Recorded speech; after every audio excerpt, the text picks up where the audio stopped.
শীতল মানে এতিয়া কুঁৱলীৰ আচ্ছাদন আৰু কুঁৱলীৰ আচ্ছাদনৰ বাবে সংঘটিত হৈ আহিছে দুৰ্ঘটনা। কিন্তু অন্য এক কাৰক উত্তৰ গুৱাহাটীত দেখা গৈছে এই পথ দুৰ্ঘটনাৰ ক্ষেত্ৰত, কিয়নো পথৰ দাঁতিত থকা শুকান গছবোৰে বিপদ ঘটাইছে পথচাৰী অথবা বাহন আৰোহী। বিভিন্ন সময়ত দুৰ্ঘটনা সংঘটিত হৈছে শুকান গছৰ বাবে।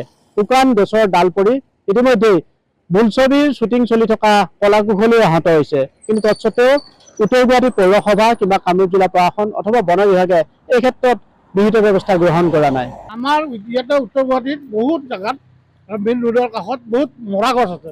গছবিলাক পুৰণি গছ মৰি গৈছে, মৰা গছবিলাক আছে। এইবিলাক কাৰণত মাজতে এদিন চিনেমাৰ শ্বুটিং লৈ থাকোঁতে গছৰ ডাল ভাঙি পৰিছে, মানুহ এক্সিডেণ্টো হৈছে। গতিকে যিকোনো মুহূৰ্তত গাড়ী ঘোঁৰাই হওক বা বেলেগ মানুহৰ হওক অসুবিধা হ'ব, এক্সিডেণ্ট হ'ব পাৰে, মানুহৰ অসুবিধা হয়। গতিকে এইবোৰ যাৰ বিষয় আমাৰ পৌৰসভাই হওক বা প্ৰশাসনৰ ফালৰ পৰা এইবিলাক মৰা গছবিলাক কটাৰ ব্যৱস্থা কৰিব লাগে, কাৰণ সেইবিলাকৰ পৰা যিকোনো মুহূৰ্তত কেতিয়াবা মানুহৰ অঘটন হোৱাৰ সম্ভাৱনা আছে। আপুনি বিচৰা বাতৰি পাব কেৱল নিউজ 18 এপত। নিউজ 18 এপ ডাউনলোড কৰিবলৈ স্কেন কৰক এই QR কোড। গুগল প্লে ষ্টৰতো পাব এই নিউজ 18 এপ।